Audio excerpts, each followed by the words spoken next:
Avokat, Edi Rama nuk ka humbur kohë sapo ka fituar zgjedhjet dhe në një takim ministri i drejtësisë, në një takim që ka pasur me kreun e SPAK-ut Altin Dumani, ka propozuar disa formula të caktuara për korrigjimin e sistemit të ri të drejtësisë, gjë që synojnë kontrollin e këtij sistemi. A mendoni se Edi Rama... Po asgjë më nuk do t'i bëj, asgjë. Asgjë, ka dosje që priten të hapen shpejt. Dumani do t'jetë i pështirë nëse do t'i bindet urët e tyre. Dhe ka bërë gabim që këto 3 muaj s'ka hap dosje. Ka qenë me ta për mua 100% në kompromis për t'i lënë të qetë në zgjedhje. Nëse Dumani nuk e bën këtë punë 100% i devotshëm, i shtyr nga ligji, më mirë t'hiqë.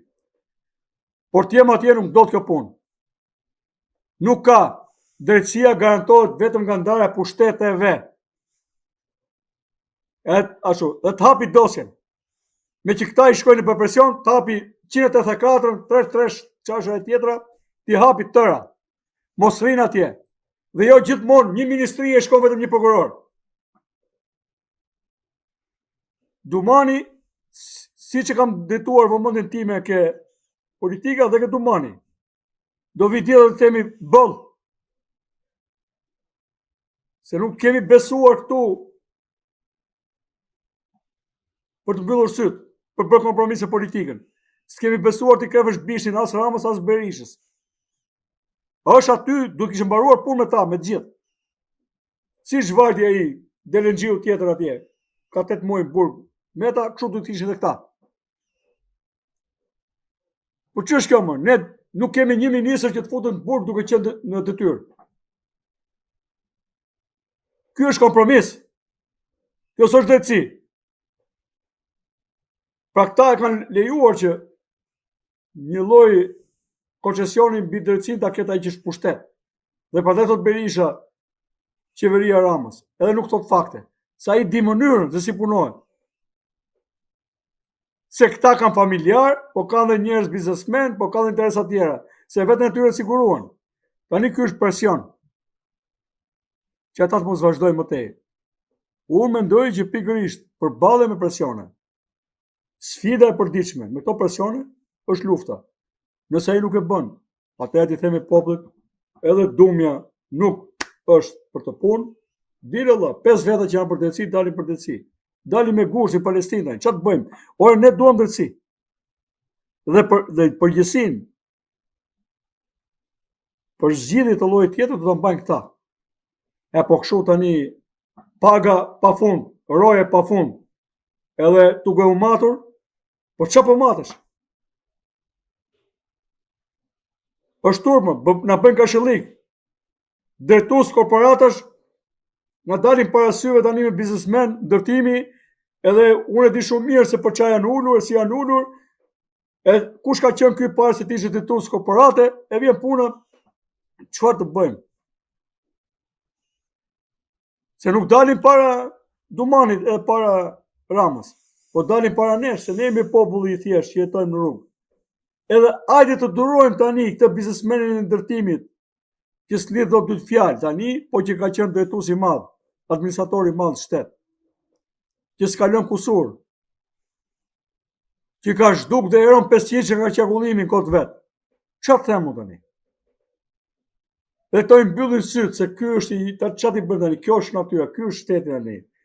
Unë s'mbaj përgjegjësi se këta më han pas kurrizit. Po ne na është mbush kupa. Po kështu me sot me nesër 12 vjet i kaloi ky, e ca tjerë ai, ja ku jemi mas 35 vjetësh turpi dhe shpërbërje morale, ekonomike edhe gjithë tjerët. Si mendoni, a rrezikon SPAK-u të goditet nga klasa politike dhe kryesisht nga mazhoranca që do të jetë në pushtet në qeverinë e re, duke qenë se deri në dhjetor është edhe mandati i Altin Dumanit, të paktën aty ku shpresat e shqiptarëve janë edhe më të shumta?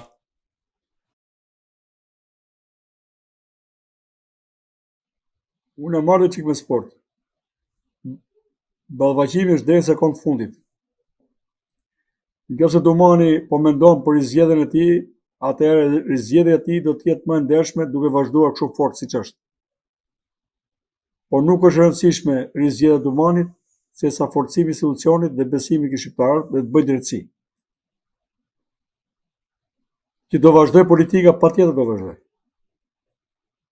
Por që kush ka problem tani? Ore bëni pyetje se po qani hallën e Dumanit. Ore kam bërë të punë Dumanit, e kam bërë personalisht vetë, para se ta bëj Dumani, para se të kishë institucion. Ore s'pati media të ore si e bën tjerë, si e bën ti që e bën të punë, si e bën ti. Se nuk u mora me gërmën zhë, u mora me këto që quheshin alfa. Dhe në atë kohë kur u mora unë se kisha mush kupën Rama, se këta mendojnë që mua më kërcet për Ramën. Ishte 2015-16, ku akoma si se ma jisur qelbi Ramës.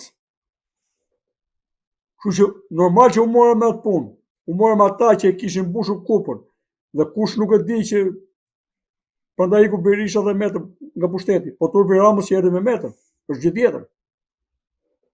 Po në bazë 2013-ës, të gjithë të dinim sigur që Berisha, edhe kur e dha dorëheqjen por atë korrupsion madhor, që do nuk do t'i linde shans PD-s të rivite pushtet, e dha dorëheqjen, edhe bëj një hap mbrapa. Edhe emëroi një person tjetër atje, të cilin e çemëroi prapë asaj kur ja kërkuan interesat. Si ja bëjmë ne si qytetar thjesht? Si të qajmë hallin e këtyre që janë atje, kanë ca garanci institucionale të partnerëve tanë e tjerë. Se mendon ti që këta janë kaq sovran dhe këta bërtasin këtu para servilëve të tyre, edhe me të huaj ta bërtasin. Po jo, ju rëpijen të huajve e nuk u gjeta nga zërin. Dhe ka pas raste që aty Berishën zyrë kanë qenë 2 persona pa njohur nga politika, si thot Pajtim Sula, ish në detori Alpetrolit, që i kanë thënë ri ur, se ne të vajmë ke poçi. Atje, kështu i kanë thënë. Për devijimin, tani e ka thënë ai dhe kjo është në publik, për devijimin e Gasjelsit në favor Tiranit. Të se bën do ti se ne të vajmë atje ke poçi, kanë thënë. Dhe legjenda e madhe ai dutve që ka pas që quhet PD, ka ul veshët dhe s'ka bërë asgjë. Pra si duket, nuk nga ati ka dhe nga të tilla gjëra brenda, që shqiptarët nuk i din. Po paktën kjo gjë është për publike. Këta janë kaposha në kotecin e tyre. Kur të ndërkombëtarizohet kjo punë, do e shohësh do të riqen. Dhe besoj se do të riqen dhe s'do kemi të tilla gjëra. Po e bën, tregon që ka ardhur fundi politik, pastaj dhe e bën nga mungesa e shpresës dhe e bën nga dëshpërimi, asgjë tjetër. Pikërisht për të qëndruar te kjo pjesa, mendoni se mund të ketë një reagim të ashpër nga Shtetet e Bashkuara të Amerikës kundrejt klasës politike nëse tenton ta marrë nën kontroll SPAK-un apo ta zhbëj atë? Jo 100%, 100 milion %. SPAK-u është investim amerikan. Do të zgjidhet ngërçi për gjatë kësaj periudhe që duket si vakum. Megjithatë, në nivelin teknik ata janë bashkë prapë, kështu që nuk ka mundësi që ata të bëjnë mbrapa dhe nuk bëjnë mbrapa për asnjë arsye. Nuk dështojnë ata. Nuk e lejojnë dështimin vetës. Edhe në Afganistan që të rreqë me marrëveshje. Unë besoj se ka një marrëveshje për ta lënë Shqipërinë në cop-cop këto momente.